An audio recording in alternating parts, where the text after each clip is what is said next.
Bandlaguda jagir municipal corporation నూతన భవన ప్రారంభోత్సవం జరిగింది. రంగారెడ్డి జిల్లా ఇన్ఛార్జ్ మంత్రి శ్రీధర్ బాబు గారు ఈ కార్యాలయాన్ని ప్రారంభించడం జరిగింది. ఎల్పీ సమావేశం నేపథ్యంలో వాళ్ళు వెంటనే వెళ్ళడం జరిగింది. స్థానిక శాసనసభ్యులు ప్రకాష్ గౌడ్ గారు మనతో ఉన్నారు.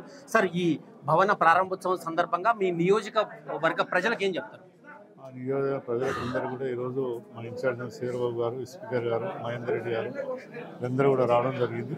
ముఖ్యంగా ఎన్నో రోజుంది ప్రజలకంతా ఇచ్చిన హామీలను కూడా చేసుకుంటూ వస్తూ ప్రతి కాన్స్టిట్యున్సీలో ప్రతి మున్సిపాలిటీలో మున్సిపల్ ఆఫీస్ ఉండాలని చెప్పి దీని పెద్ద ఎత్తున గత ప్రభుత్వంలో కట్టడం జరిగింది. ఆ ప్రభుత్వంలో పనులు ఉండేది కొంచెం కట్టినా ఉంటే మా ముఖ్యమంత్రి గారు ఏమన్నంటే ఏ ప్రభుత్వం చేసినా ఏం చేసినా ఆ పనులు నిజంగా పూర్తి చేసి దాని పని చేయాలని నిధులు కేటాయించినాకనే ఇలా ఇంచుమించు వాటర్ హౌస్ అని ఇది కానీ 20 కోట్లతో ఇక్కడ నిర్మించడం జరిగింది. చాలా సంతోషం. ప్రజలకు ఇచ్చిన హామీలన్నీ కూడా చేస్తున్నాం. ముఖ్యమంత్రి గారు ఒకటే అంటారు, ఎవరైనా కానీ ప్రజలకు చేసిన వాళ్ళే ప్రజలు ఉంటారు.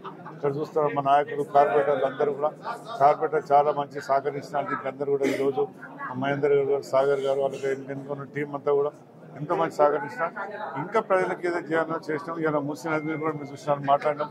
శ్రీధర్ బాబు కూడా అన్నారు దాన్ని మూసీ నది పక్కకున్న వాళ్ళు కూడా ఎవరు ఇబ్బంది పడే అవసరం లేదు, ఎవరు ఇల్లు పోవు, ఎవరు చేయదు. కాకపోతే అంటే సర్వే చేసినప్పుడు దానికి ఒక లెక్క ఉంటుంది. మన ల్యాండ్ ఎంతవరకు ఉన్నది, ఎంతవరకు తీసుకోవాలని లెక్క ఉంటుంది. దాని ప్రకారం సర్వే చేసి కానీ శ్రీబాబు గారు చెప్పడం జరిగింది.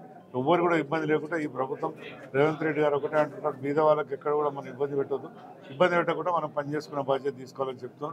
చాలా సంతోషం. మున్సిపల్ ఆఫీస్ ఎంతో ఆనందంతో కట్టుకున్నా.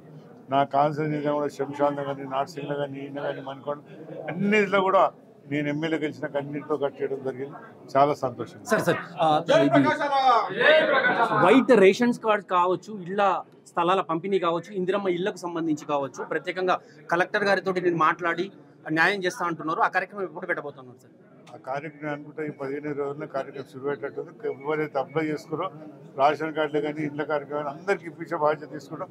ఎవరైనా అటు మిస్ అయితే మటుకు వాళ్ళకు కూడా ఏ విధంగా తీసుకుంటాం. ప్రభుత్వం ఎవరు కూడా అన్యాయం చేస్తారని ఆలోచన లేదు, ఇప్పించే బాధ్యత తీసుకుంటాం. సార్, మీరు ఎల్పీ సమావేశం పెద్ద ఎత్తున జరుగుతుంది, మీరు హాజరు కాకపోవడానికి కారణం తెలుసుకోవచ్చు. మా జనాన్ని తీసిపెట్టుకోలేము కదా, మా వాళ్ళని చూసుకోవాలి కదా ముఖ్యం. నియోజకవర్గంలో రోడ్డు వైడనింగ్ కి సంబంధించి రాజేంద్ర నగర్ బండ్లగూడ జాగీర్ లో వైడనింగ్ కి సంబంధించి మార్కౌట్ కూడా చేయడం జరిగింది. అది ఎప్పుడు ఇంప్లిమెంట్ చేయబోతున్నారు? మార్కింగ్ చేసేందుకు ఇంతకుముందు చెప్పిన మార్కింగ్ చేయవలసిన అవసరం ఉంటే చేస్తాం. అంత ఒకటే పని చేయం కదా. బస్తీలో కూర్చున్నట్టు మాట్లాడి వాళ్ళ సమస్యకు వచ్చినట్టే రోడ్డు పెద్దగా కావాలన్నా అవుదా బస్తీ నిర్ణయం ప్రజల నిర్ణయంతోనే పనిచేస్తాం. కాకపోతే ఏ విధంగా చేయాలని ఆలోచించి ప్రభుత్వం. మూసి పరివాహక ప్రాంతం మీ నియోజకవర్గంలో ఎక్కువగా ఉన్నది. మీరు శ్రీధర్ బాబు గారికి చెప్పినట్లుగా ఖచ్చితంగా న్యాయం చేస్తామంటున్నారు.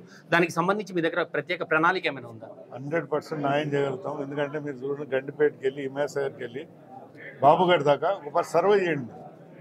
అటు ఇటు దగ్గర అనుకుంటా 300-400 ఫీట్లు ఎడలుకున్నది. ఎక్కడో ఇంక్రోజ్ కాలేదు. అక్కడ చాలా ముందుకు పోయినాక ఇంక్రోజ్ అయింది. ఇక్కడ ఎక్కడో కాదు. బీద వాళ్ళకి ఇలాంటి ఇబ్బంది లేదు. సర్వే చేసేటప్పుడు ఏంటంటే ఏప్రిల్ ల్యాండ్ ఉంటుంది, అది ఉంటుంది, ఏప్రిల్ ఉంటుంది, ఇవన్నీ ఉంటే దాని ప్రకారం సర్వే చేసినంత మాత్రం ఇల్లు తీసే సమస్య లేదు. ఇల్లు తీసినాక అలాంటివి తీసేది ఉంటే వాళ్ళకి ఇల్లు కట్టించి తీసే బాధ్యత పెట్టుకుంటారు. సార్, చివరిగా హైడ్రాకి సంబంధించి మీ నియోజకవర్గంలో ఎక్కువగా చెరువులు ఉన్నాయి. FTL కావచ్చు, బఫర్ జోన్ కావచ్చు, వాటిని ఏమైనా సర్వే చేసిండ్రా? వాళ్ళకి ఏమైనా నోటీసులు ఇస్తున్నారా? ఎట్లా ముందు పోతుంది? సర్వే చేసి నోటీసులు ఇచ్చి వాళ్ళకి ఇచ్చిన తర్వాతే కొడుతున్నాం. ఎందుకంటే సర్వేలో చెరువులు కబ్జా పెట్టినాడు ఎవరు కూడా కుట్టబట్టింది. అది మేము కూడా దానికి సహకరిస్తాం, ప్రజలు కూడా సహకరిస్తాం. మీరు కూడా చూస్తున్నారు, ప్రజలు కూడా ఏమంటారు, బీద వాళ్ళ జోలికి రాకుండా మా చెరువులలో కబ్జాలు ఉంటే పెద్ద వాళ్ళు పెట్టి పెద్దవాడు ఎవడున్నా కొట్టే బాధ్యత తీసుకుంటాం, కొడతాం కూడా. బీద వాళ్ళకి ఏదంటే ఆలోచించి మాట్లాడి ప్రభుత్వం దృష్టి తీసుకోవాలి. Thank you so much.